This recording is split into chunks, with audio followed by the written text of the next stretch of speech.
choose a symbol. Oh, actually, you roll a dice, and you can draw a symbol that produces an effect. So depending on what you roll, depends on what you can do, sort of thing. So the options are alarm, message, block, immobility, veracity, forgetfulness, sleep, curse, and various others. Where What are does we? it have to do with rodents and mice? Nothing. That's Wait, are you on the runic alphabet? that's just what happens when you cast it. See, every time a person casts a spell, you get an individual effect based on the person, not the spell. So So every time whenever you cast that runic alphabet effect, mice and moles and rodents and stuff like that start streaming out of your clothes and soften 1d4 damage on you for the next round. Oh, on me. Yes. Oh. Okay, next one is cantrip. Roll me a 1d4. Oh no, don't worry about that. Just roll me a d100.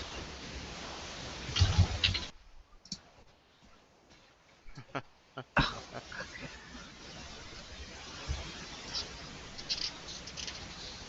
99 minus 1 is 98. You're getting all the good ones, Libby.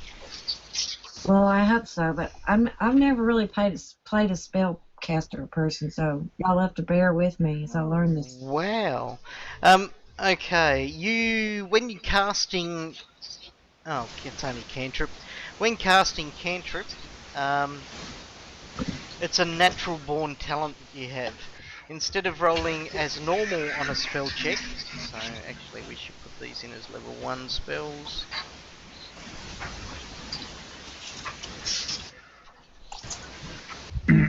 You actually roll 2 levels higher on the dice chain, so you're actually rolling 1d30 instead of a d20 when you roll for cantrip. So that goes up to d30. Because normally you roll a d20 regardless, but because you're so damn good at that spell, you roll a d30. And what does it do? Cantrip does a variety of different things. It can create simple visual effects, it can create auditory effects, it can create feeling effects, it can create a whole heap of different sort of like little effects that you can choose what to do. That leaves us with Featherfall.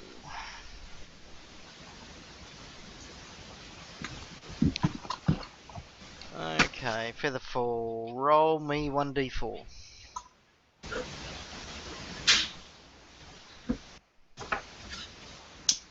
What'd you get at 1? Okay. Folds of aerodynamic flesh sprout from your arms and legs when you cast this. Lovely. So, what is patron bond and invoke patron? What are those Patron things? bond, you can spend a week courting a patron. So a patron is sort of like a god, a demon, an angel, powerful magical figure, sort of thing like that. And then you cast the patron bond. And then after the patron agrees to help you, then you use the spell Invoke Patron to call upon him to go, oh, really, really help me now because I'm in so much trouble, blah, blah, blah, blah, blah. And then they will provide you with assistance in a certain way depending on how well you roll. Okay, roll me 1d100 again. Oh, I'm Libby. I shouldn't be playing these characters because I'm confused Yeah, already. but you will learn it, Libby, just like you learnt Ergen. It's all good. 57. Okay, so there's no change. So the spell just manifests with folds of aerodynamic flesh.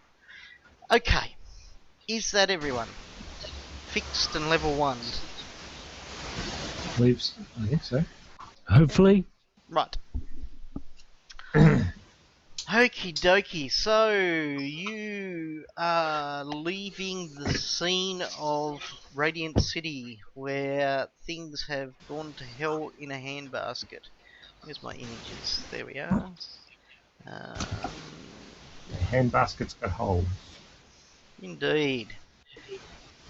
I know why you might have fixed it at a set value. It's because it applies to the attack and the damage.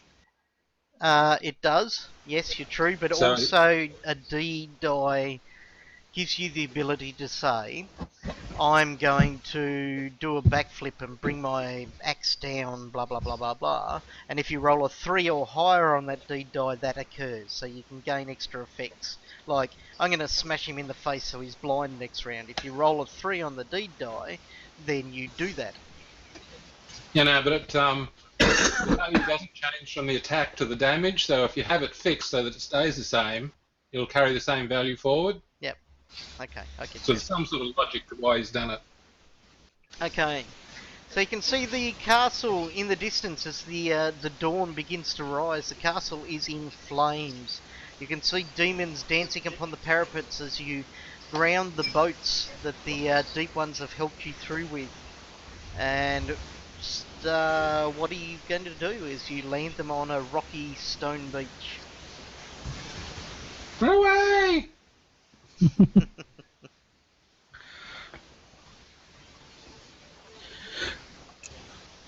Everybody, Doesn't look like a safe environment, people. I think we should go the other way. Down the beach. okay, you start heading off away from the palace and grounds. You can actually see occasionally in the light brought on by fires that there are still guards of the Golden Torrent that are putting people to the slaughter. Peasants, general folk are being run through with blades and all sorts of things, or being pushed off cliffs so they die. Does being lawful mean we're good? Essentially, yes. All right. No, that's All alright. right. The dwarf will drag me No, kicking and screaming back. It's alright, you can still run. Being good doesn't make No, you no. being good doesn't make you stupid. Well, actually, for my father, it does. He's immensely stupid. Oh, fair enough. Okay, so What do others want to do? Well, one thing, we have a heavily damaged party member, Gareth, needs healing. So, everybody can restore their wounds, by the way. Well, that was amazing. Yeah, oh look at that, just evaporated from damage. Yeah, sweet. Far out. Wow, this adventuring life is easy. Let's go kill lots of guards. I don't like them. Anyone want to do that, or do you want to all run away? I'm not a fan of killing people. I'm sorry. So we're a pacifistic adventuring party. Well, I've just never done it before.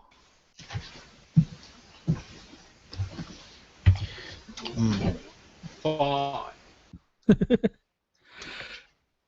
Who else is here? Libby, what do you want to do? Do you want to go save women and children, or do you want to slink away into the darkness?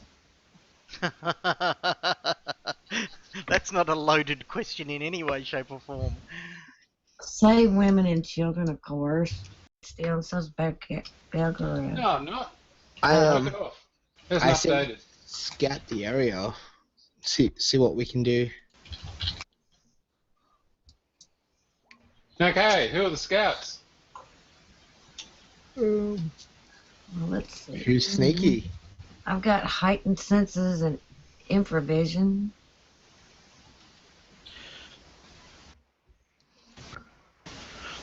Do we have any idea where we actually are, You're south of the city. other than just outside the town? South of the yes, city? does anybody have any sort of skills that would give them any ability to... Does your previous learning allow you to understand where you would be? I don't know. I might know the farming areas around. You might do. So if it's a farming area, I might know where it is. Okay. Caravan. I'm a caravan guard. I probably know where I'm going. Yes, I'd go with that Yeah. one more likely than Mark Sinclair's Where's the farming. nearest road? Okay, give me a 1d20 roll modified by your intelligence, caravan guard. I told you, I don't have any.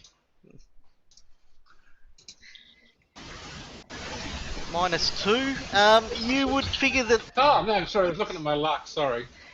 That's alright. Oh, okay, is luck -2 and intelligence not... Oh no, intelligence No, -2. intelligence -2, you're right. Yep. Okay, you have a look around. You figure that being that this is the capital, and you've been here before, that there should be lots of roads around, but you're not sort of really sure exactly where they were, because you were drunk at the time you came in. Oh, damn it, always happens. Hiley was a chandler, so maybe he has traded and whatnot with ships and boats from Probably not. other places. Oh, that's a stretch, but... Okay. Well, what are chandlers again, aren't they? Make candles and stuff. Are they? Do they? A chandler is a dealer in supplies and equipment for ships and boats, or a dealer in household items. Okay. Well, maybe not that much of a stretch. Alright, give me a D20 intelligence roll. A D20. Yep, so you roll 1d20 and add Hiley's intelligence bonus, or minus, which is nothing. So you you can go to the intelligence section roll a and just roll it, D20. yeah. Okay, yeah, he has no idea. He was always down at the docks, never at the roads. Well, the dwarf will say the roads have got to be inland, so if we go at right angles to the coast, we're bound to find one. Dwarven logic, eh? That's right. Yep, well, I know they're not in the water. That's right. Good for you. I'll hang out near him. He sounds intelligent. So the dwarf, explosion, and hallway will strike out overland away from the beach as directly as possible. Okay. And we'll look back occasionally to see if the smart people are following. Who's your character, James? I'm Quinian, Quinian. Why aren't you... the halfling. Oh, of course, sorry.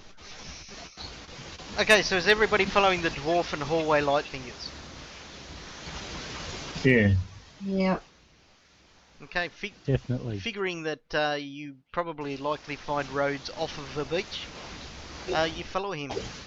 And before too long, the dwarf seems to have found a wide road that is quite full, as you can see as you come up and over the hill that leads to the beach. You can see it's quite full. There are a lot of wagons and horses, etc., making their way away from the palace and the city.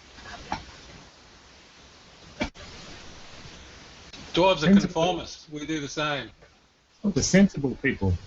We look What's for a rich merchant, see if he wants to hire some guards. Ask somebody where they're going. Okay, you come upon a figure dressed in greys. He wears a cloak and has a sword over his back. He looks down at you. Who's asking, Miki or? Okay, that's personality or PER. No, that's all right. No, like, I mean, he'll answer direct. There's no need to make a roll. But who's asking? Is it? Oh, highly flies and ask. Okay, he looks down at you and he says, he says, all of your kind, he says, you could have come and saved us, and he just points at the fire. Why would I stay there? What do you mean all of my kind could have come and saved you? The elves, you sit on your hands in your forests and leave us all to the mercy of this tyrant. I beg your pardon, we just escaped from there. We were captured and held as prisoners, and we escaped. Well, Yes, and the explosion will pipe up and say, not only did we escape, but we are primarily responsible for the burning of the tyrant's castle. He turns Good. and he says, you're with the demons? No, we unleashed a fiery hell beneath the caverns. The demons burnt the palace. at the golden tyrant's bequest. No, that's because we drove the demons out of the caverns and on our escape. So you caused the demons to surface and kill thousands of humans in the city. Not helping. Well, I'm a dwarf. What do I care? Do you want some guards or not? He looks down at you and he says, "Fend your own way," and he kicks the horse in the sides and it bursts off down the road. Well, that didn't work very well. Yeah. Let's try somebody else. Next time, gag the dwarf. Well, don't let the elf ask. Okay, in a little bit, like, I mean, there's quite a few people ride past and they ignore you as a stream of people are coming out. You can begin to hear the slow sounds of screams from outside of the city now, as it seems the devils and demons are beginning to spread from the burning fires of the palace and city. When you see a rotund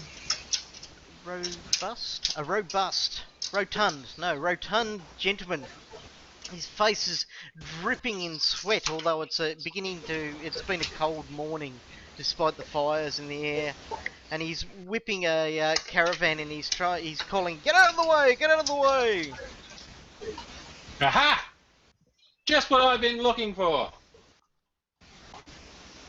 Hallway Lightfingers will stand in front of him and say, "Good sir, you merchant wealthy person, you look like you could do with some personal bodyguards." Okay, give me a personality check. Everyone's going to think you're a bloody bushranger. Stand and deliver. Yeah. Oh, yeah. Okay, Hallway Lightfingers manages to bring enough attention from the gent pushing his horses as hard as he can, and he just reins them up before he runs over Hallway. "What's that? Your guards?" Yes, I'm an experienced caravan guard. Captain of the last guard, in fact, that I led. Of course. Right. He looks at you and he says, "Quick! There are already people within the wagon itself. They're looters all taking advantage of me. How dare they?" he says. How dare they, I say. Quick, companions, let us assist this poor downtrodden merchant. "Prove your worth and I will hire you on a gold piece a day." Is that the going rate? It's not bad from a guy on the run out of a burning fortress. City full of demons, I'd say that's pretty good prices. Yeah. Okay then. Explosion and Hallway go jog round the back to discard the ragamuffins who are hanging on. Who's joining them? Harley will go. So will Mickey. Yeah, Aaron would go. Okie dokie. Mark will go.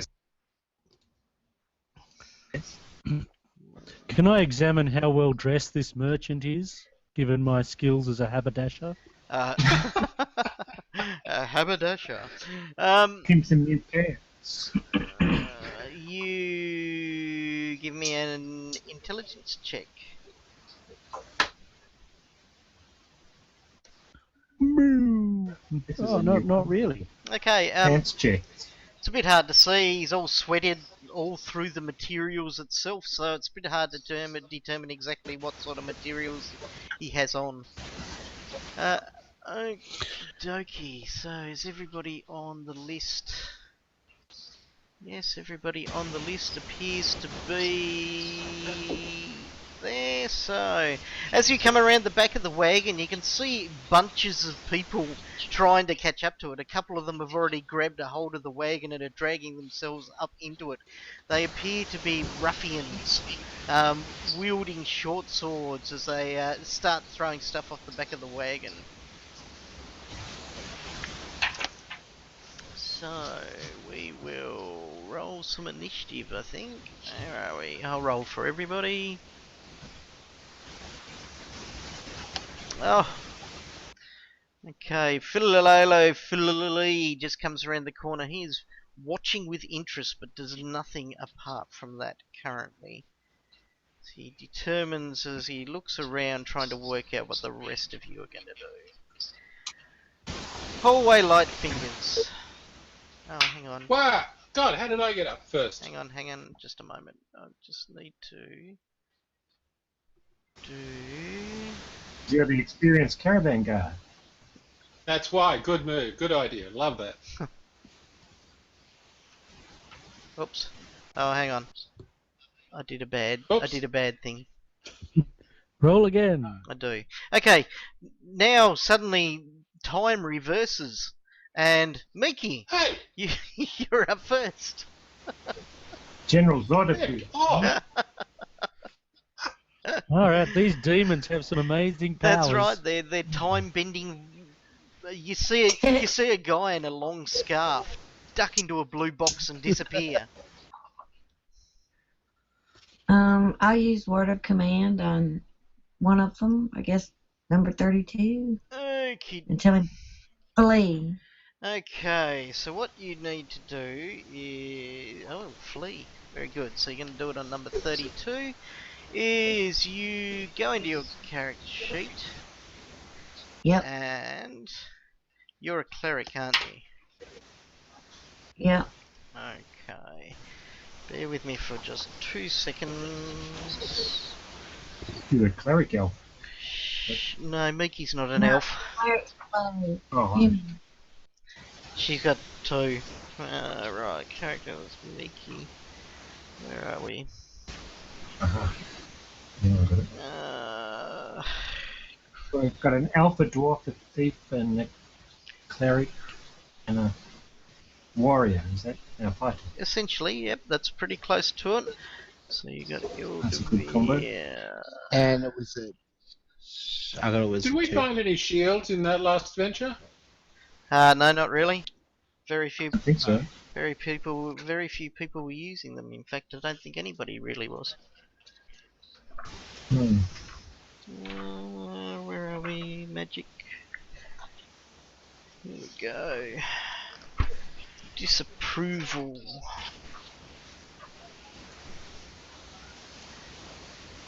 Okay. Right, okay, Libby, you go to your word of command and just roll the d20 that's next to it. No, it's got to be d20, there we go. Now just roll that little dice. See the little dice? Okay, so 7 is... A failure. 7 is a failure, but you don't lose the spell. Oh, I didn't know you could lose them. Oh, okay. Yeah, you can. You learn your spells every day. Your patron gives you the power to learn those spells, and hang on, where are we?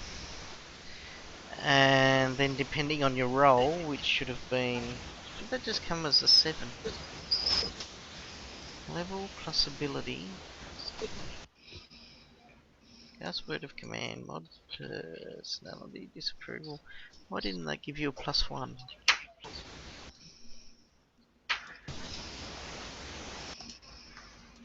Okay. Anyway, did that actually roll a 13? 5. Yeah, it's not giving the +1.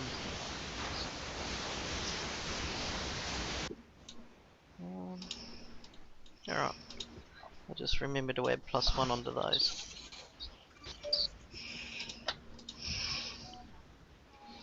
Okay, so your word of command does not succeed. And the guy basically ignores you as you call upon the power of your god, and your god says, "Yeah, I don't think so." Press the down button. Crap. Belgarath.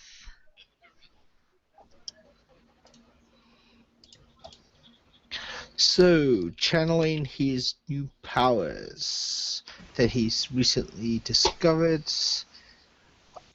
I am, not knowing anything about them, going to try and cast Chill Touch on the bandit that seems to be about to climb on top of the back Okay. of the thing.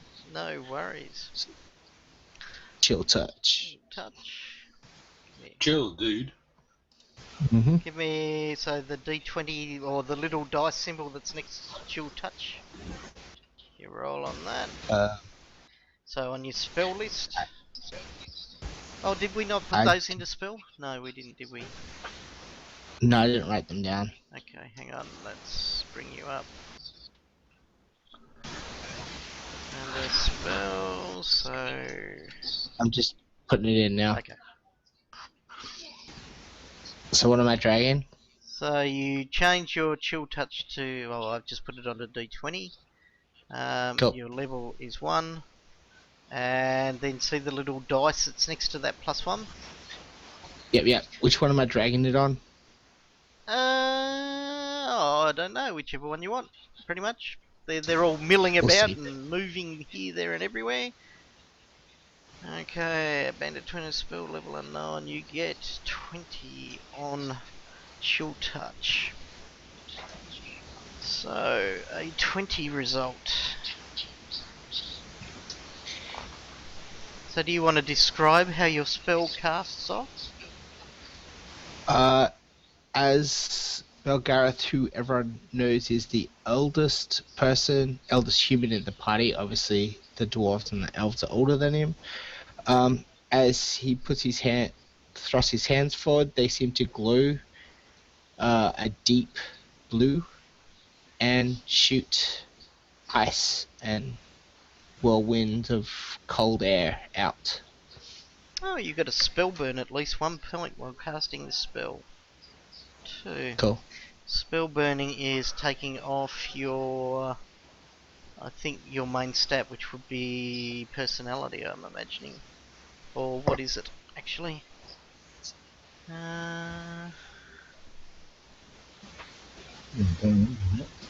Intelligence.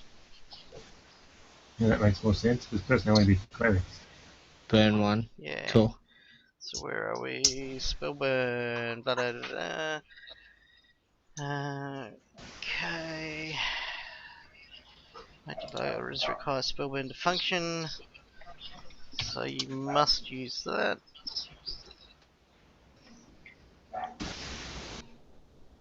Okay, give me a 1d24 roll.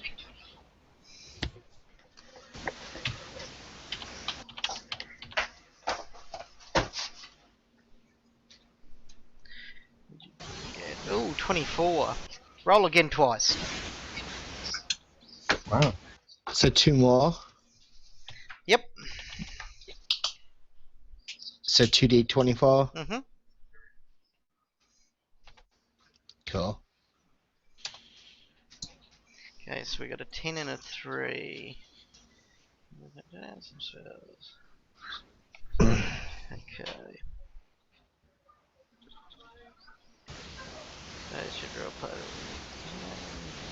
Okay, so you swear an oath to a minor demigod who aids you in this time of need, giving you the negative energy that spills forth from your hands. But you also realise that because of this, you are going to need to tattoo a mystical symbol on your cheek because of your service to this demigod. What happens is your energies radiate a negative energy. You receive +2 to attack rolls in future, and you, for the next turn, the caster receives +2 to attack rolls, and every creature that you attack takes 2d6 points of damage. Wow. Cool. So chill touch essentially is just powering the spell, so you will actually do the attack next round. Sweet. With a +2 to the hit. Okay, right. Click on the down button for me.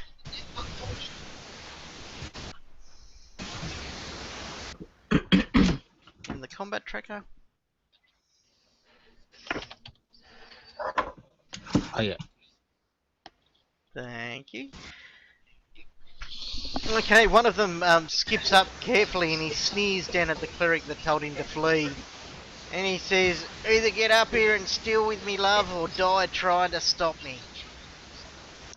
you can see one of the others sort of catches something that he also hurls down to him, and the third and final of them smiles, and he just turns around and he tries to punch Miki.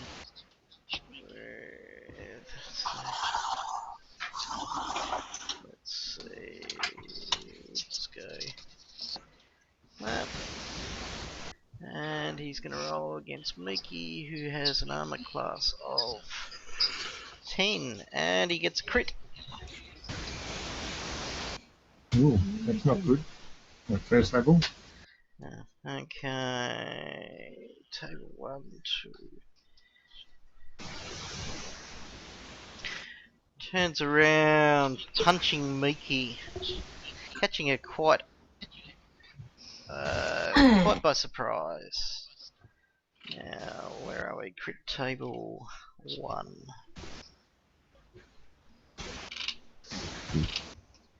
Okay, and he punches her directly in the eye, doing... Oops, that's wrong.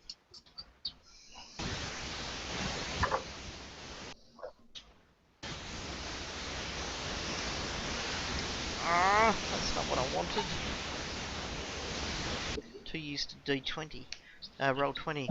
As he does 3 points of damage to Miki, and you can see her eye begin almost to swell up immediately. So, 3 points of damage to Miki.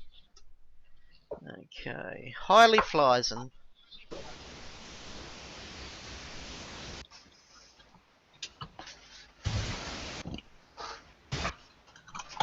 Libby. Oh yeah. That's you, the one with the elf and the cleric.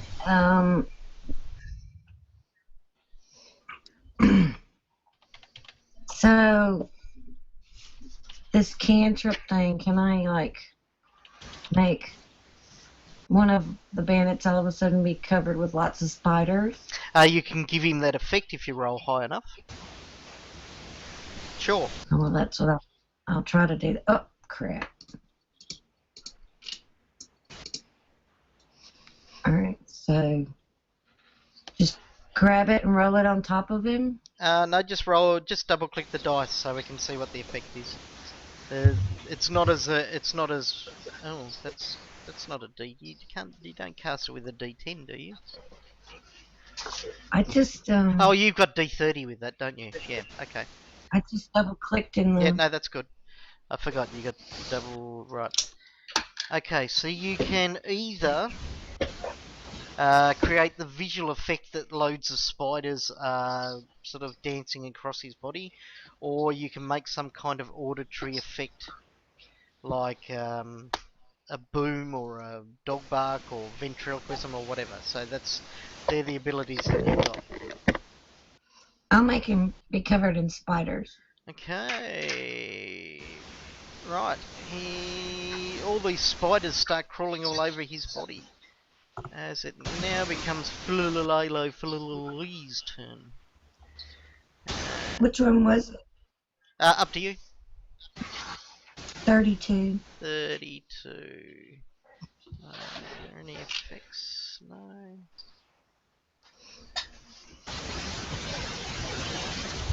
Okay, we'll say that he's afeared.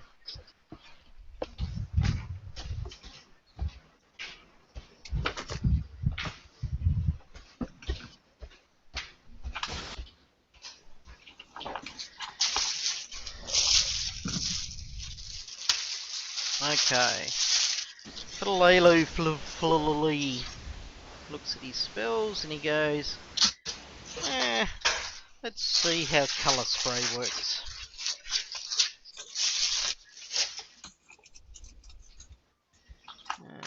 Okay. Oh, that one's fun. Yeah. Cover spray. Indeed it is. Okay, you can see rope-like coils of light that emanate from Flulali's fingertips.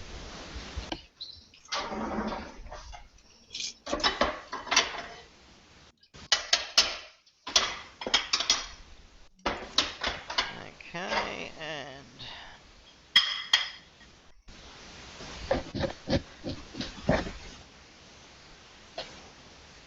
that as well.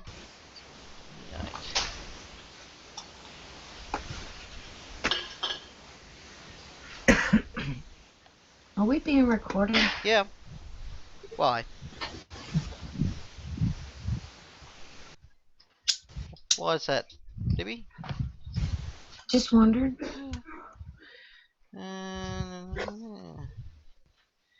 Okay, and as you see the colours leap out from his fingertips, a bunch of toadstools grow in a ring around him.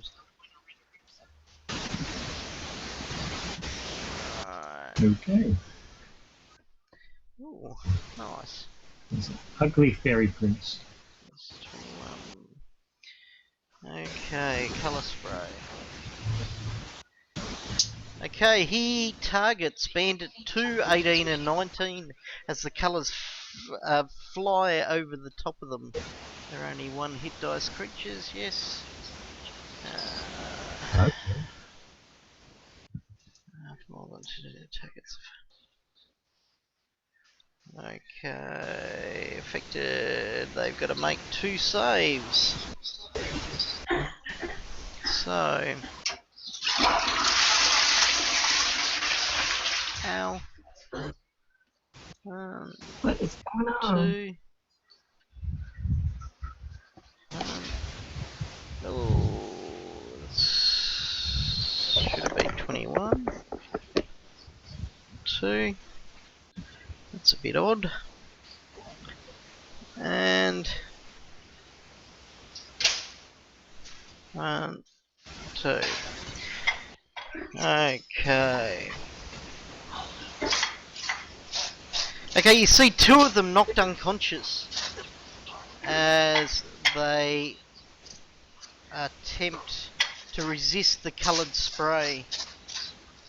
And the third one simply grasps at his eyes, the one that doesn't fall unconscious, crying out, "I'm blind! I'm blind!" Alright, so that's him. And him. And him. Okay, so that brings us around to those bandits. One of them's unconscious, one of them's blind, and he stumbles away from the group.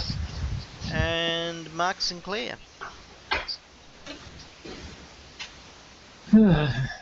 Mark Sinclair offers to go and personally protect the merchant if he's around, so he can check out what's in his pockets. Okay. Under cover of like looking after him, you know, like a sort of like Yeah. not making it look like he's trying to like work out what is in his pockets, but protect him, you know, getting away. Like you're an evil scumbag. Yeah, I get you. Okay, Yeah, pretty much. give me an agility check to drag yourself up onto the wagon with the merchant.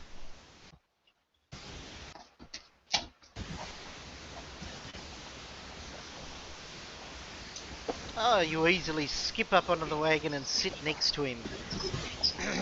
Next round you'll be ready to slip your hand into his pocket. Okay. Pervert. The next bandit is unconscious. The other bandit turns and he throws a dagger at Philalelo Philali. But misses him, leading us on to Aaron.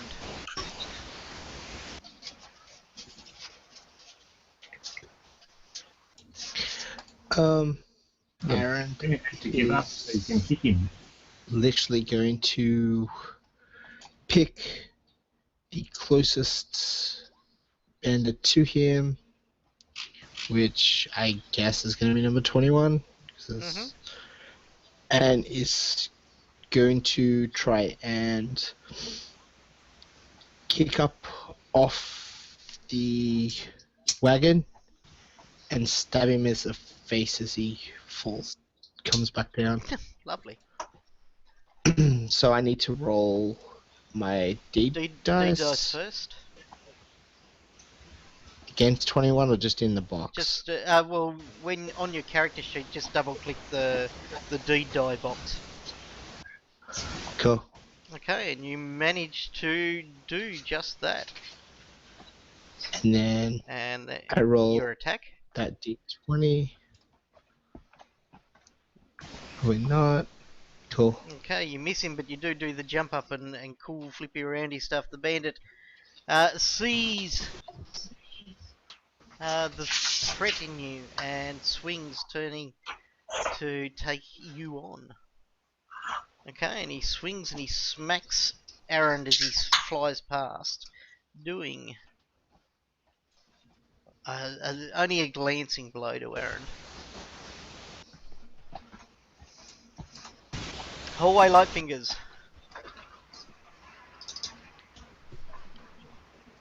Didn't roll a deed. No, but you should state what your deed is before you roll, just in future. Oh, well. Sucks to be me. Righto, he sticks a short sword into the gut of number one. Number one. Number one on our side against number one on their side. It's only manly. Okay. So, Strikes him. For... and you can drop it on those two, by the way. For 10 points of damage as you well and truly teach him who's boss. And he drops away deader than a dead thing. now as I throw the body away and wipe my sword on my pants, I say, "Flee, you miserable bastards, On your we've got pants? magic." Shouldn't you wipe it on his pants? No. No, I have to have blood on me to look fearsome. Oh. Okay, you call out for them to run, those curs who are taking over the merchant hall. Now hit the down button for me, Kevin. When it dries, you'll just look like you've wet Oh, yourself. hit the down button for you. Yeah, thanks. Quinian. Quinian at first is horrified to see how Hallway treats his clothing.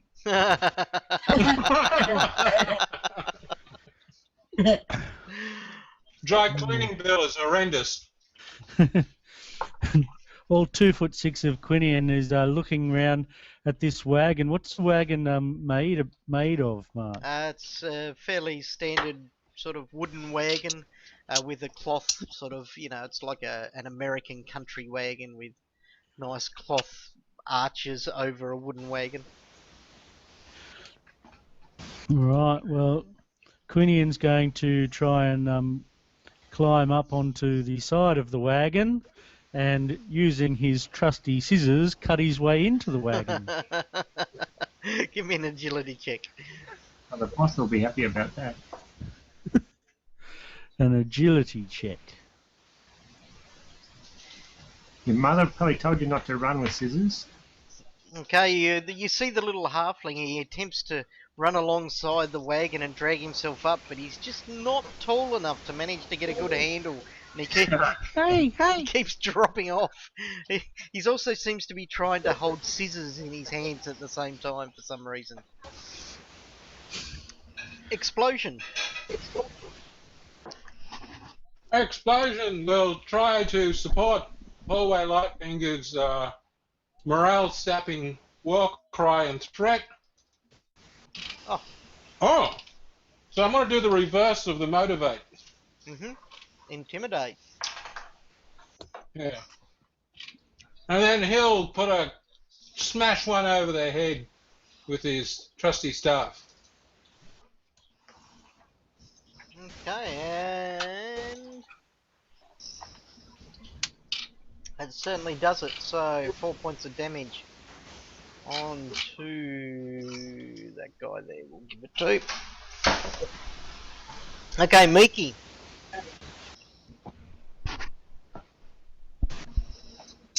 Miki is heavily wounded, and you said that I could have a healing spell somehow. No, I didn't say that, but I'll just double check that there's not an automatic healing ability. Clerics can do that as much as they like. They just have to roll. It gets harder and harder, I think. Don't they in this game? No, that's their It's sort of like that's their general spells, but So I thought they could do heal as a class type thing. It just, gets riskier and riskier that their god's going to, call them a scumbag and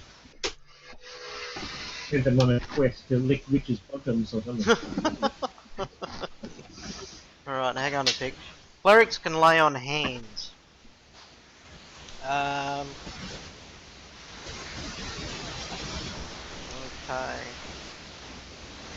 So...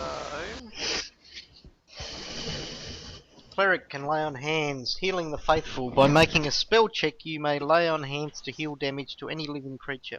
Your alignment matters, I think. Something like that. You touch the wounds of the faithful and concentrate for one action. You roll 1d20 plus your personality modifier plus your caster level. So it's basically a personality roll plus 1. And give me a roll of that and we'll see how much you heal yourself. Well, I won't do that. I'll try word of command again. And try to get one to flee. Okie dokie.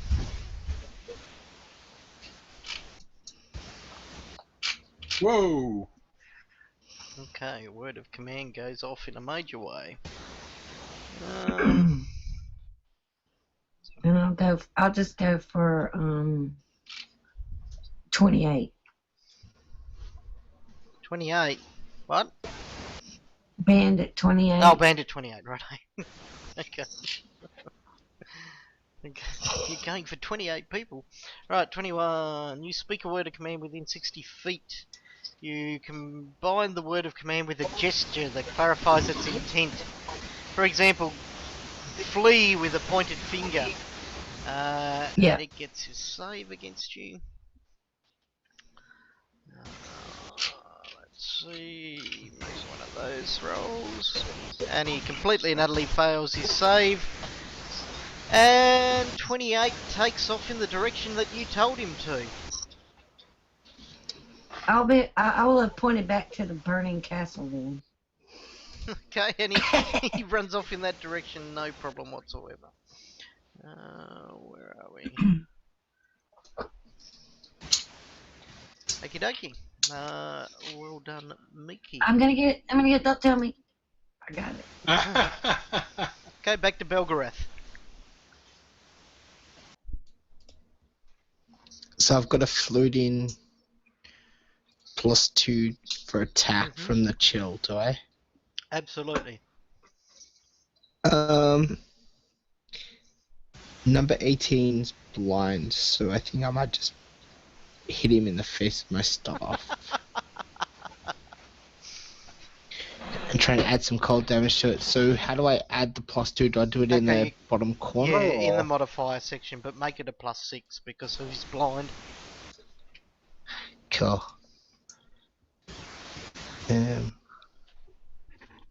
Hit him with my staff. Okay, you crash down. Totally. Hitting him with your staff, it also does an extra 2d6 worth of damage, so... Just roll your staff damage and then roll an extra 2d6 in chat and I'll adjust him.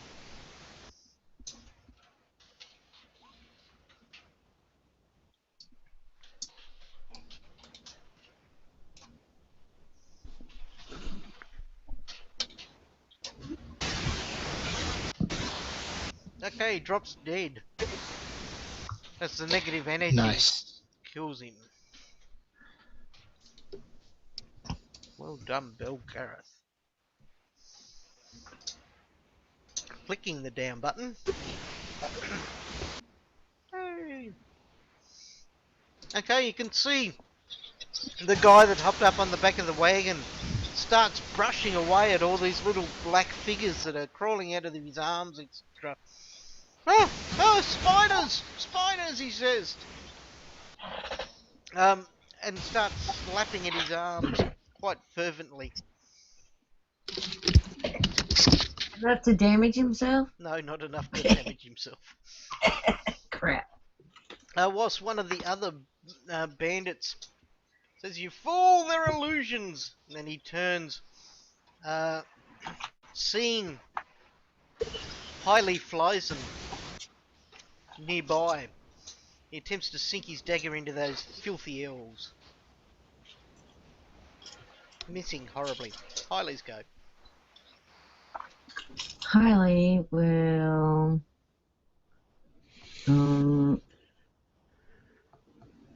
shoot an arrow into the guy that thinks he has spiders on him. Okay. He aims up onto the back of the wagon, which is still trundling off down the road. Hitting him.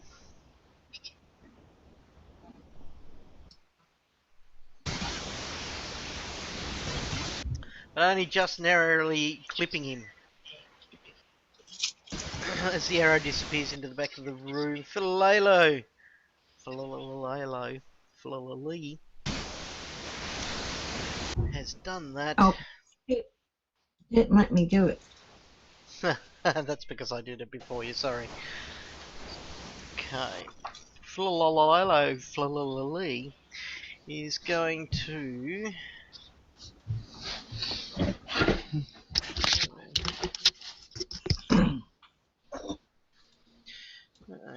right. Okay. Philalali attempts to cast a spell. I don't need to use any spell burn for this, no. Okay. You can see as he weaves his hands, rope explodes from the ground like a serpent. Essentially, it's flinging and changing itself around to look like a rope, in other words.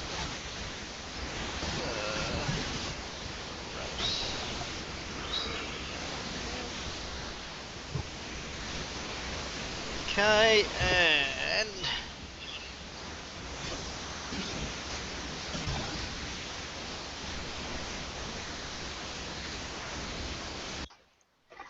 I need that. Okay, so that's just it. So now he casts the spell.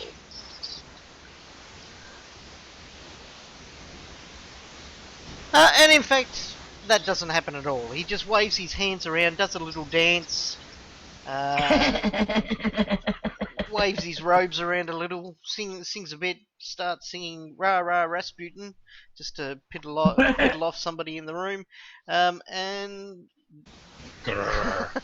and you see nothing actually come of it, and he looks moderately embarrassed because of it.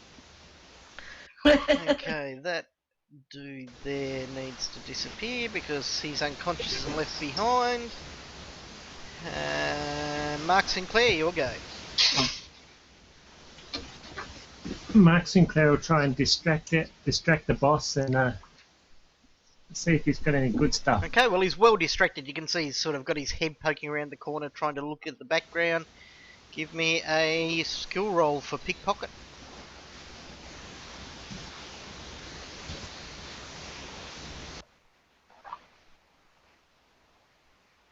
So you should bring up your character sheet, go into your abilities tab.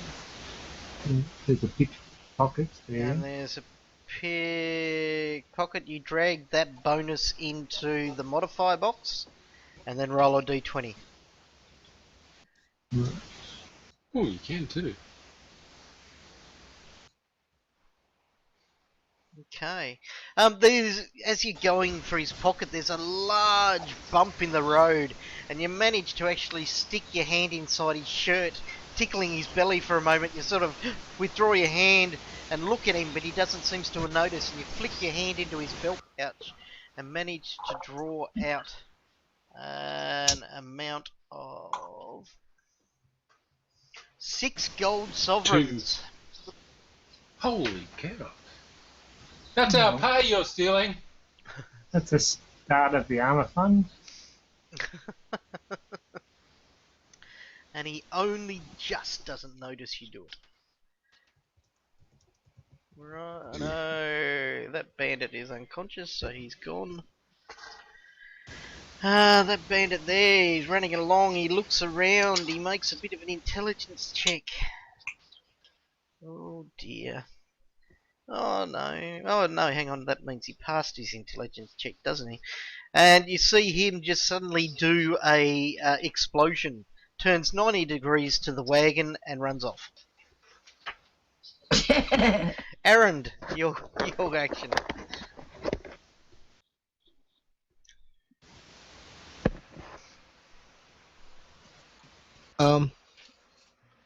I think.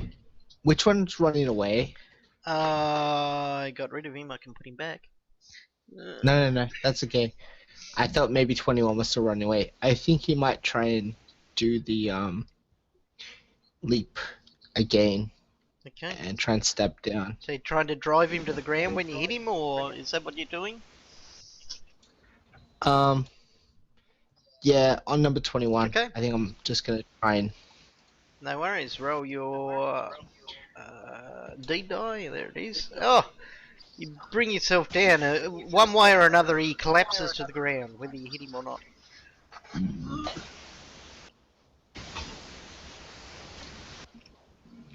Okay, you swing down, missing with the weapon, but you do drive him to the ground.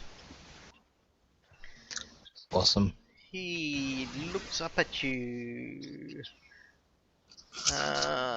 fails his check, and goes for an attack at you from the ground. Drives up his blade at you, hitting AC 14. Aaron has AC The sharpest tools in the shed, these guys. 9. He catches Aaron though, and does 2 points of damage to him.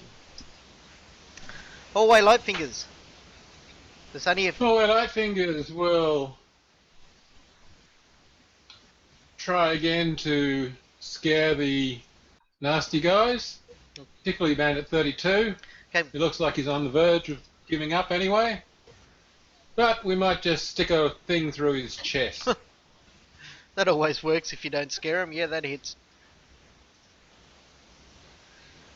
And push it up the other side, grab a few ribs as we come back, and say, "This is your reward, you fools!" He falls. And hits the down button. He falls dead from the back of the wagon. Quinian. I'm going up the wagon still. Let's see about But it that. might be easier now because there's no one on the back of it. Yeah, that might be the case. So presuming that I'm still running fast enough to keep up with the wagon and not lagging behind with my tiny legs. No, you're still okay. Like, I mean, the roads are absolutely chock-a-block, so the merchant's only getting slow going happening. Right.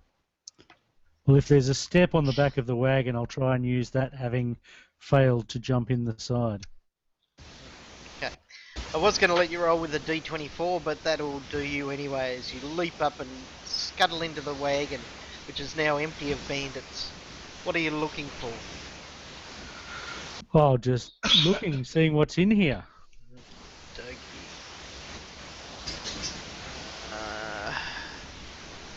Do halflings get any skills or anything like that? Did we miss? Not that I can see. A 2-weapon fight. I get some pluses on stealth, apparently. I'm just having a look at the PDF I have now. But I don't think I get any skills. I have a lot of luck. A little luck. Yeah, they're lucky bastards. Oh, that's right. You give. Oh no, that's only. Yeah. Okay. Good luck, charm. Right. Okay. So you get up and start having a look around. You can see inside here. This merchant seems to specialise in. 2-weapon Armour. fight. No, not armour. It's definitely not armour. Okay. Bear with me for a second. They recover lost luck. Bananas. Bananas. Righto. Yes, he specialises in bananas. There you go. I was right. Okay. Seems to specialise in a whole heap of. You can see that there are books and papers and inks and sort of stuff in here, and you can see that there's sort of a whole heap of layered parchments and stuff like that laying out in the back. Awesome. Is there a chest or anything? Not that you can see. Okay. I shall just take up a position at the back of the wagon with my bow Righto. until my next turn. Looking down on the bandits. So you're going to click the down button now, aren't you, James? Maybe. Explosion! That's me! Well, you should have all paid attention to what my mate Hallway said. As I try to discourage more bandits. Who am I pressing on? There we go, over there. Okay, you're going to discourage one of Well, them. oh, I did. My God. And then I bash one on the head to see if I can knock some sense. Whoa! Critical hit. Do we need to roll? You should have a better critical dice than that. Hang on.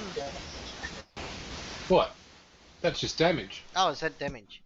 Okay, you need to Yeah. you need to give me a critical die roll. So on your front sheet, you have crit die, and you roll on crit Table 3. table 3. I really do need to make myself a little screen for this stuff. Clerics, halflings, level 1 to 2 warriors, and level 1 to 3 dwarves. Okay, your powerful strike hammers the foe to his knees. Make another attack. Another attack. Isn't he already dead? No, he's not. Okay, you strike him again. And this time, lop his head off With a cudgel? with a cudgel. Yeah, you hit him really. That's You messy. hit him really hard.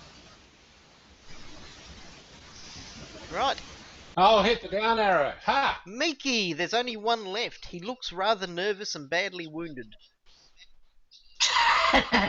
Well, she'll try to just hit him with a club. Okay. Smacks out at him and gets him. For a massive 2, killing him, he drops dead in front of you. And you have cleared the back of the wagon of naughty boys and girls. I like to lay hands on myself and Aaron. Okay, so you need to give me what spell ability do clerics have?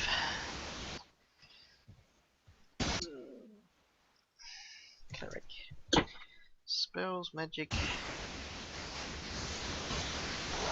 Okay, so you need to make a personality check with +1.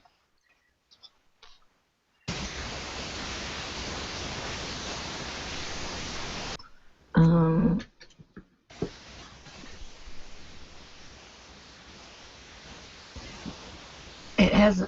I have personality with. It's already got a -1 in the Yeah, modifier. that's alright, you still need a +1 because you add your level to the roll as well. So you can just roll a straight Right. d20 if you want. Okay. Okay, and you fail to cast a spell.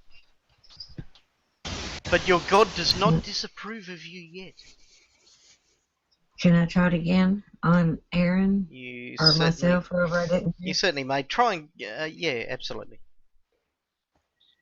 Huh. Okay, you fail the spell again, but your god does not disapprove. I'll try it again. Fuck. Ooh.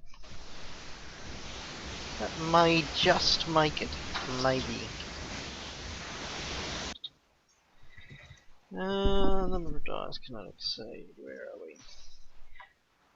Okay, yes, you gain 2 dice worth of healing. What did that take?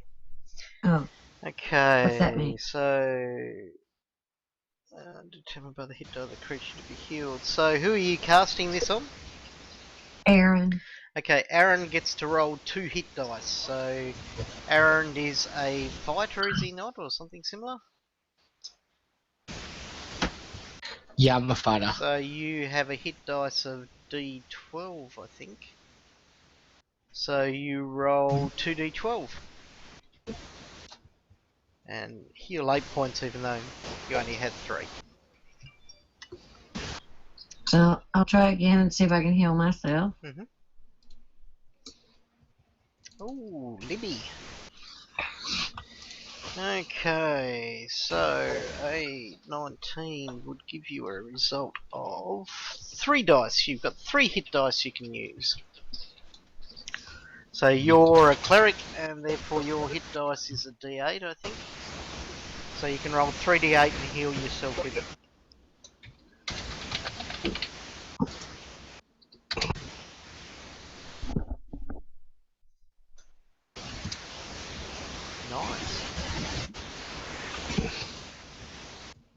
Yay. Okay. The guy that's running the wagon turns around and he claps you on the shoulder, Mark, and he says, "Well, you lot certainly were God's gift, weren't you?" You're welcome. And he reins in the horses and pulls them over to the side of the road as people start moving past.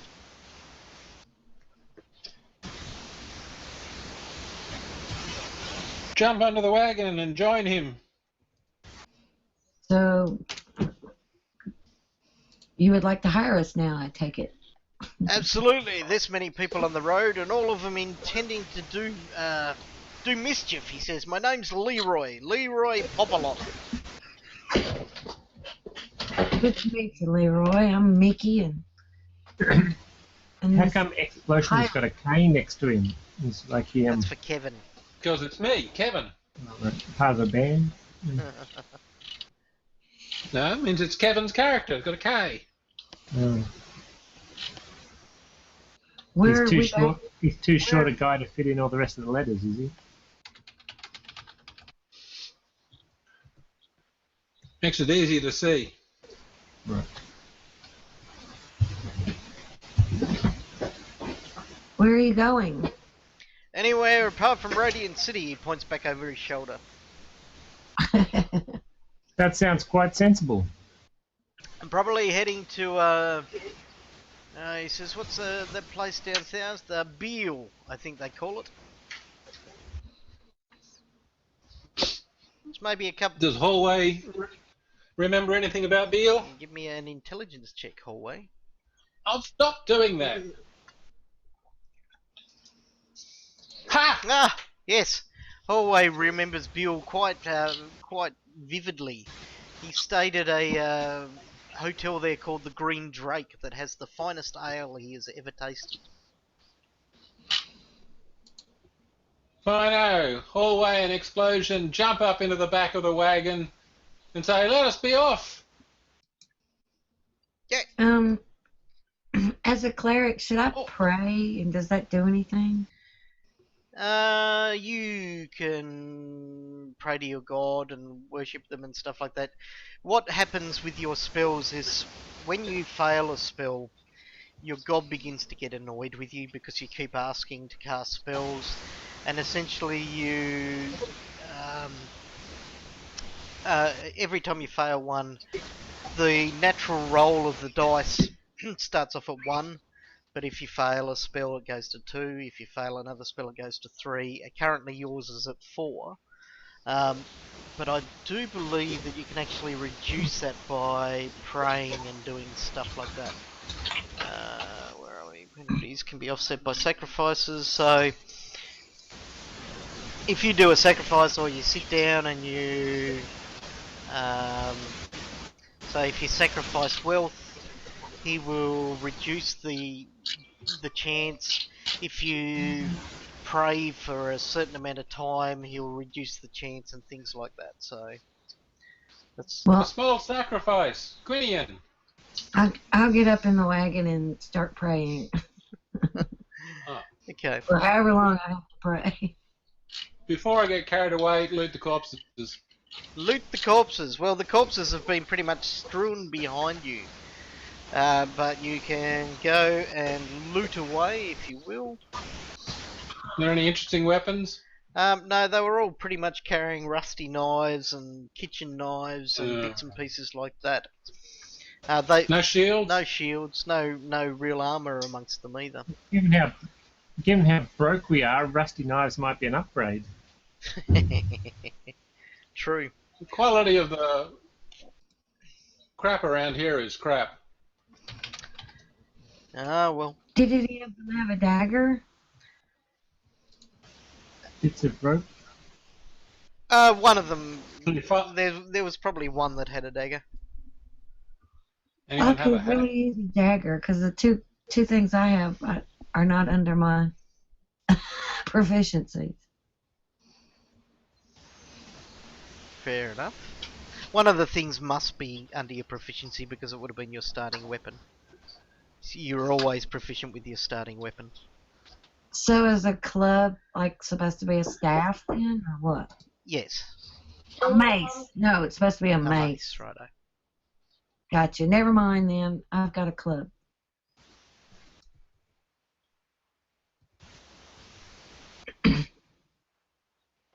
Off we go. Off you go. Right, so you head off toward the... Where are we? The south, travelling with Leroy. Leroy Popalot. I put a note about Leroy in the notes and made it public. Can people see it? I don't know. I haven't looked in the notes. Let me see. Leroy Popalot. Leroy Popalot. Merchant trader of parchments and inks. In fact, he is a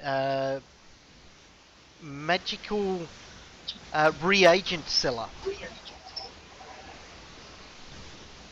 I can see the note.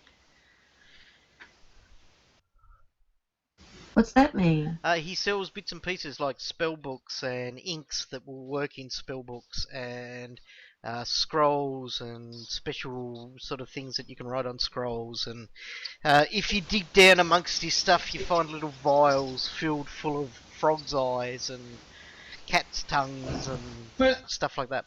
Bananas? And bananas. Banana skins. Do clerics It's a mystery and what elves happened need to the spell bananas. books? No, clerics don't need to because they're powered by their gods. What about the elf?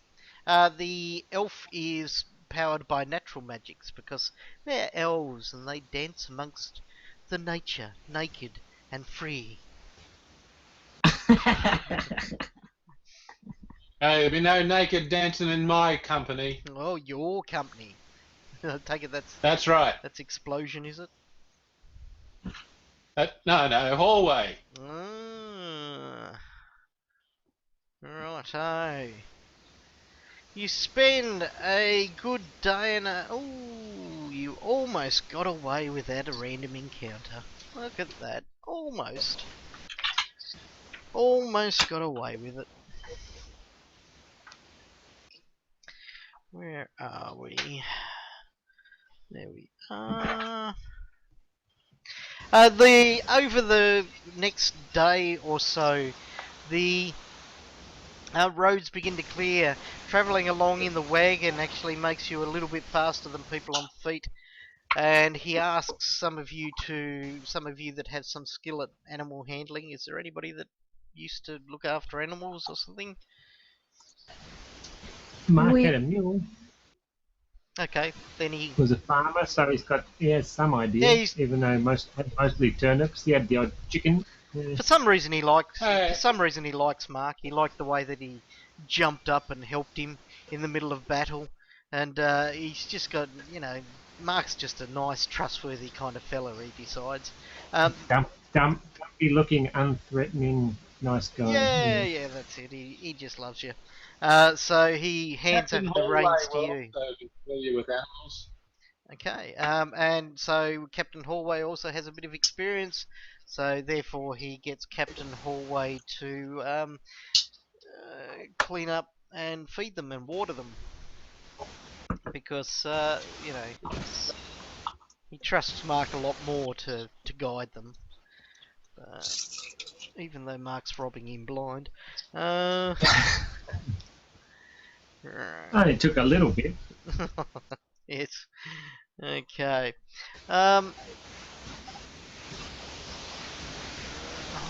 Where are we?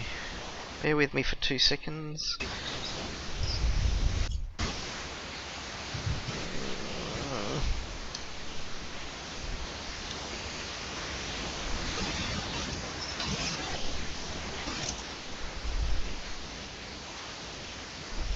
Oh dear. Okay.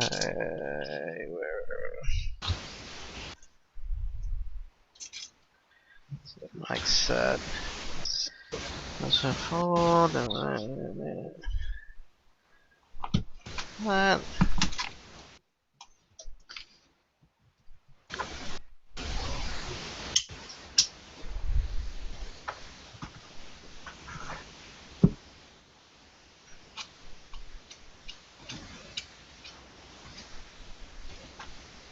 So I've been praying for a day and a half. Well, yep, absolutely. And your what is it? Your disapproval range has dropped right back, and your god's all happy with you again. Yay. Okay, you head over a reasonably large, what are those things called? Hill, that's what they're called. And oh, hang on, just 2 ticks. What's taken Zimia?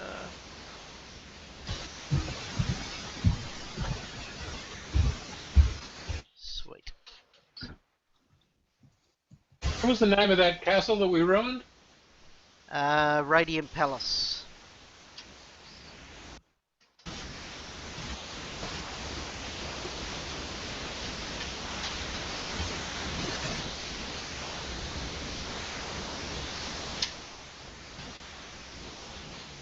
Okay, right.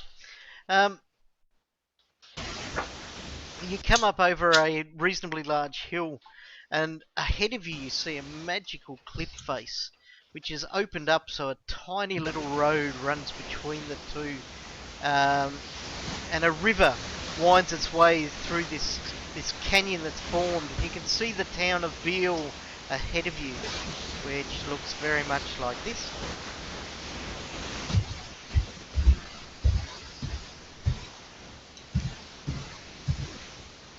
How the heck do you get up there? And as you're heading along the road that winds along the way, you can see sort of like it's a beautiful sunny day. Everything seems to be going terribly well. You're all lulled into the, oh look, there's the city just down the road. We're all going to be safe soon and get our pay. When you hear, oh, and desist, I insist. And we're following the water? That's a river? There's a road that's beside the river, yeah. And as you look across, you see coming up from out of behind a series of bushes is a large humanoid. He's got a really flat head and a big fat round body, and he carries a big mace. He steps out into the middle of the road.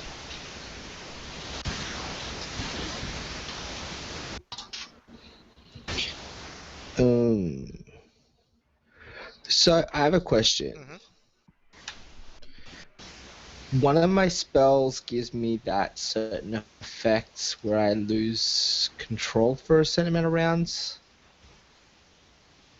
Am I aware that that can be intimidating, or do I not know what it does yet? Oh no, you would know what the spell does. You've been studying them and stuff. You've only just recently come into the power to be able to cast them. Cool. Awesome. Mm-hmm. It's this large fleshy figure. He's almost green looking, but it's sort of like a real pale whitish figure. He wears a horrible toga almost that doesn't cover him. And he says, yeah, you give up everything in that wagon or I'll split your heads open. I think Belgareth is going to knock an arrow and point the bow in his general direction, not like actually pull the thing, and just be like, I will fill you with 100 holes, step aside. Oh, good comeback. Give me a personality roll.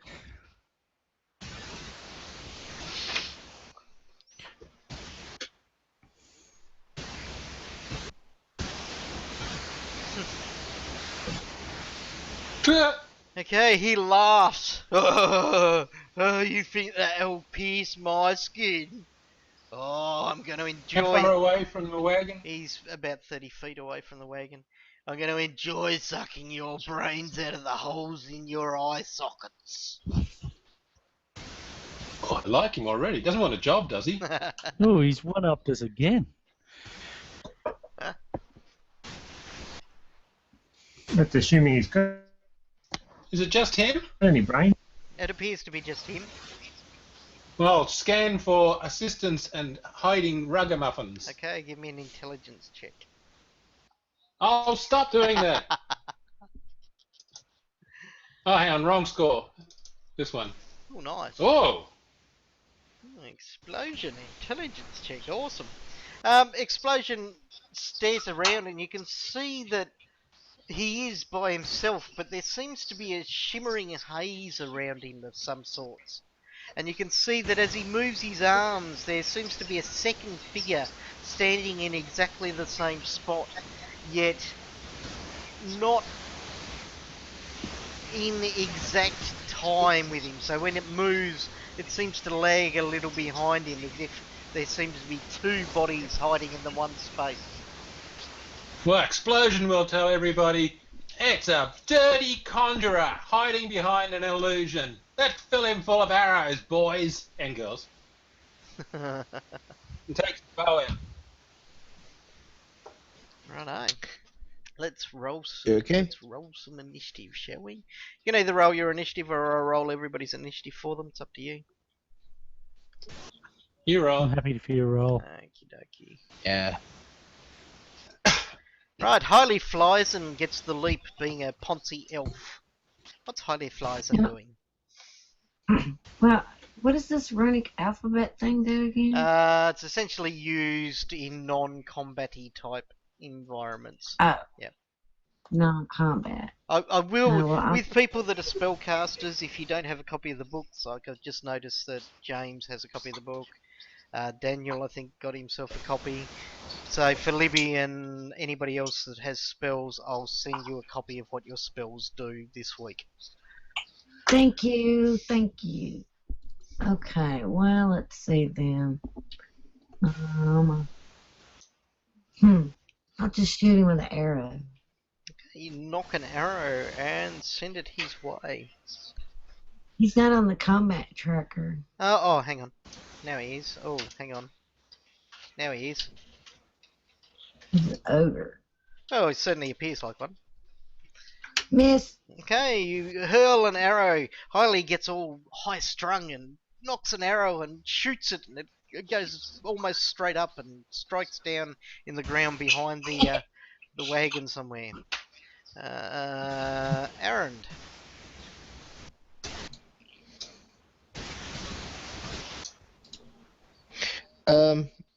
He's going to try and run or try and launch himself as close to the ogre-looking thing as possible off the thing.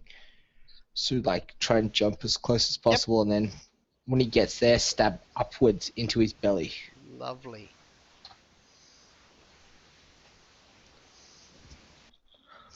Okay, he does so. You see Aaron run forth, leaping off the back of a horse. He lands in front of the ogre and drives his blade upward.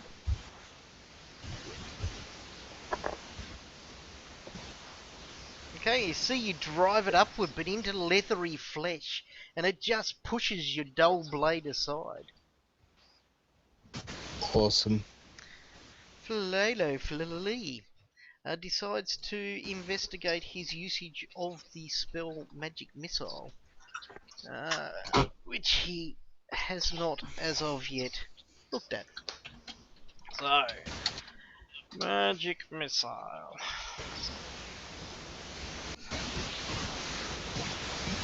Magic Mouth. It's probably a level above what he's looking at. There we go. Magic Missile. How does it manifest?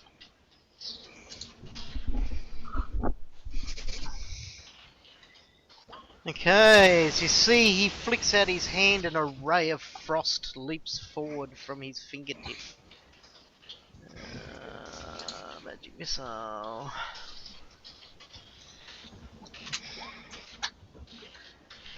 And... oops.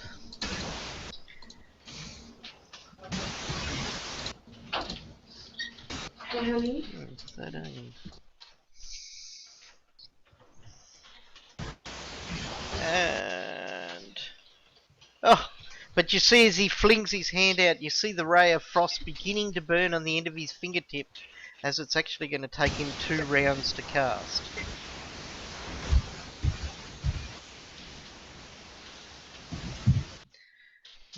crappy one to roll. Right. That leads us on to the halfling. Quinian. Yeah, can I ask a quick question about luck? No. Given that that seems to be what my whole character is based around. Yep. So, if I'm aiding an ally, do they get the +2 as for me burning luck as well, or is they get 1 for every point of luck I burn? They get 2 for every point of luck you burn. Yep. And one of the rules, and I'm not sure whether it's burning luck or not, but it says the halfling's luck modifier can apply to any roll made by an ally. Attack rolls, damage rolls, save, spell checks, etc. No, Quinian has a luck modifier of +2. Okay. Yeah. So that +2 can apply to those things.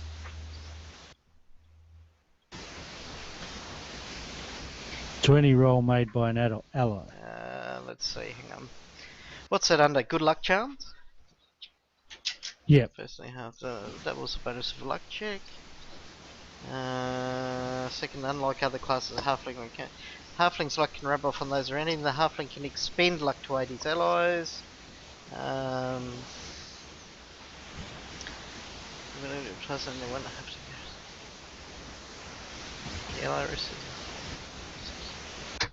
Okay, you have to actually burn luck for that to occur. Where were you reading the other thing? Oh no, that's from the end of that paragraph about burning luck. Talks about the halfling's luck modifier. I just wasn't sure whether I had to burn luck for that. The halfling loses or luck not. and the ally says the halfling's luck modifier can apply to any roll made by an ally. Attack rolls, damage rolls, saves, spell checks, thieves and thief skills and so on.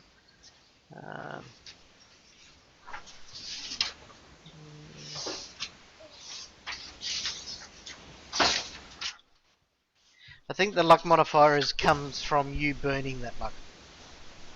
I would have thought so. I just was checking. That's cool. All right. Well, given that I've got my usual position tucked up neatly in the back of the wagon and as far out of sight as possible, I suppose I should try and see where this thing is. Now, is there a side of the wagon particularly that I should move towards that I've heard? No, there's a small opening in the front of the wagon. It's sort of like one of those prairie type wagons, so you can see at the front as well as at the back. And you can see this huge leathery creature standing, and you see Aaron run in and drive his longsword into its belly, but the belly's so thick, so leathery, it's turned aside the blade. Fair enough.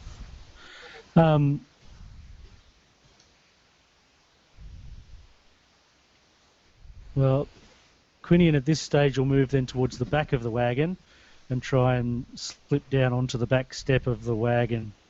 Okay. With a view to potentially hopping off. Is he sneaking and hiding? He is sneaking and hiding. Okay, that's a skill that we didn't add. Sneak and hide. I'm adding it at the moment. Okay, so when you go into your ability section, you'll now find a skill called Sneak and Hide. You drag that +3 onto your modifier, and then you can give me a d20 roll, and it will tell me how well you do that. Okay, suitably so. You get down onto the step, and you are well hidden from this creature currently. Thank you. No worries. Give me a down button. Check. Click. Just find that one, yep. Okay, you see this huge leathery creature raise up the mace that it carries in its hand and attempts to bring it down upon Aaron. Oh, and smashes him. 4. Okay, and you can see Aaron drop dead as the ogre drives his mace through him. Use some luck. He can't use luck to reduce other people's rolls. It's only to assist himself. I thought he could use it to make them miss. Don't think so, but I'll check. Because it does kind of... He's got next to no luck anyway. Yeah, he's only got a couple of points of luck, I think. Yeah. Yeah, bonus to a roll, not to decrease. Yeah. Okay, as Aaron gets his skull driven through his hips. Ouch. I better put a note in there about that, shouldn't I? We can't, there's nothing I can do, the cleric? Unless you got a spell that can fix it. Aaron, Oh, I got split. Aaron now sees out of his kneecaps.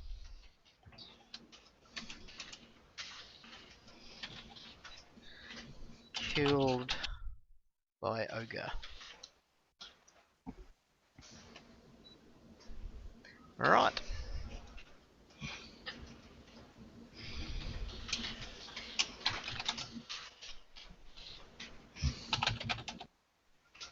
Very good. So, that's his turn over and done with. Captain Hallway Lightfingers. Shoots a bow at the ogre from high ground on the wagon. Okay, allow him to roll a d24 for that. And we'll go for the eyes. Alright. Go for the eyes, boo. And Ooh, does, gonna do so I'll give him a d30 to make his attack. Oh, now I've got to... I can't do that. Shot, nothing. Where the hell's the D30 hiding? Probably under there. I think it's under d10. There? Oh, God. Yeah, it is. Where is the logic of this? Okay, And we 19 plus nothing 3 for is that. 22. Okay, strike him in the eye. Do damage for me. I'll do damage for you.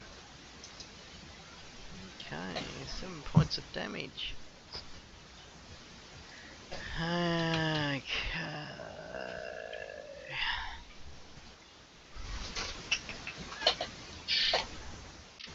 Okay, you strike him in the eye. You see his eye explode as the arrow enters, and he grabs at the bow. He manages to close both eyes as he cries out in pain. That's the way you do it, team. Clicking the down arrow, any? I will click the banner. I was busy being creative. Well, creative is good. Explosion. Oh, God. Oh, seems to be the in thing, so he too will go for the eyes. Boo. But alas. No good. But he strikes, and what a shot! Okie dokie, as the arrow strikes him, hitting for 4 points of damage.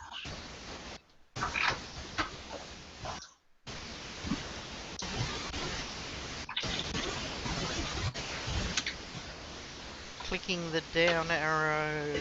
Oh, I'm being creative, stop it. You should see this diary I'm making. Silently creative. Okay, Mark Sinclair. Mark Sinclair is wondering what is up on the wagon that we could throw at an ogre to discomfort his big ugliness. Not a great deal. You can see lots of books and papers and little glass vials of various things, but there's nothing really terribly heavy on here. Nothing really, well, terribly heavy. Glass vials and not of nice acid or anything. No, unfortunately not. It's just, Eye of Newt and Tongue of Frog and all those sorts of bits and pieces that wizards and witches love to have. Oh, well, that's a shame. To throw a rusty iron knife at him then. Okay, no worries. Give me an attack roll against him. I don't have a knife on there, so Don't what do you you? want me Hang to on a roll? moment and let's have a look. No. Let's fix that. It's just one of the ones that's scavenged off the dead, what's them to call it, that I thought might come in handy. Okay, I'm just about to give you a bunch of them.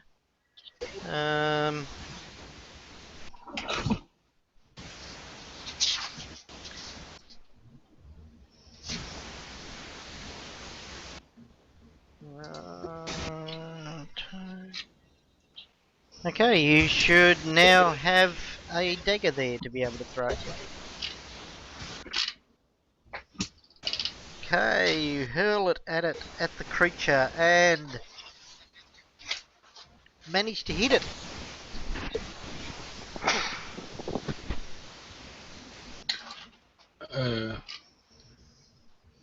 Just glancing off for a couple of points of damage. Not quite piercing its heavy leather skin. Hey, I hate to backtrack a bit, but my bow shot was a critical. Was it? You got 19 to 20, do you? Yeah. Because we used a strange dice, it didn't register it. It's got to be a natural 20, not just a. No, I'm a fighter. Natural 19 or 20. No, he's a dwarf. Explosion. He's the one that was rolling. No, hallway. The one before that, the first shot. Hallway got a 19. Oh, okay. On a Sorry. D30. Righto, so roll a critical die. Oh, critical die. Critical one. Where's it gone? It's in the main window. Table 3. Oh. Table 3. Okay, you made him fall backwards and he falls on his back. He's prone. Okay. With an arrow sticking out of his eye. With an arrow sticking out of his eye, absolutely. Thank you very much. You're welcome. Okie dokie, so Mark Sinclair's now over. Belgorod.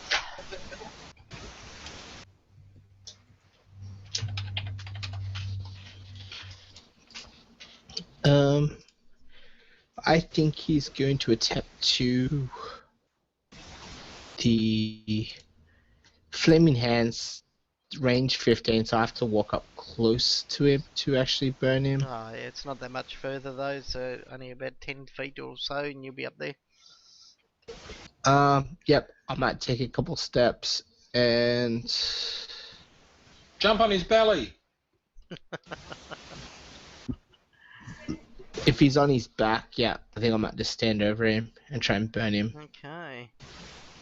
Please describe how this happens. I love this.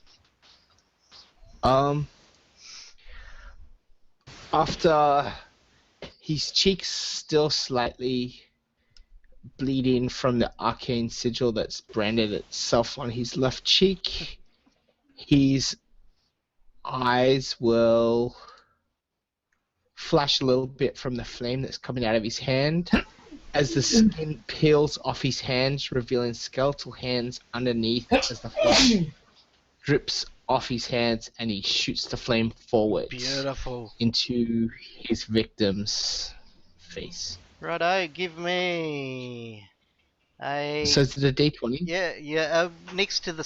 Oh, we haven't put it on it, have we? I added it, but I didn't know which one to put in the roll. So we put in level 1. You need to stick a +1 down in the modifier and then roll the little dice. Double click on the dice that's there. Alright. And...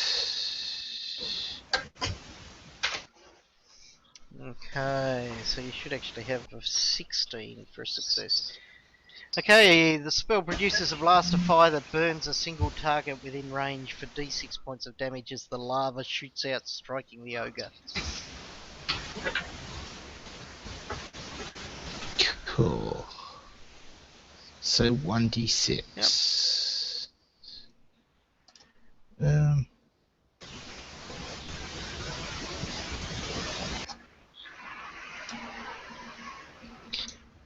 3 points of damage. No, hang on. What is going on? That was with someone else. And so just 3. Okay. Ignore the fact that Aaron rolled that. Righto. Okay, flames burn over the ogre. He squeals in pain as he tries to drag out the arrow that's stuck in his eye. Miki. I'll try word of command on him. I'm telling him to. I have to use one word. Yes. Recline. Recline. Oh, He's already reclined. oh, well, but he will stretch out and make himself comfortable. Do I roll it on him? Yeah, go for it. Okay, 13 at ogre, so that's actually a 14. In my mind, I was thinking, lie down flat. Okay, so the word recline seems to come from all around, including the air and ground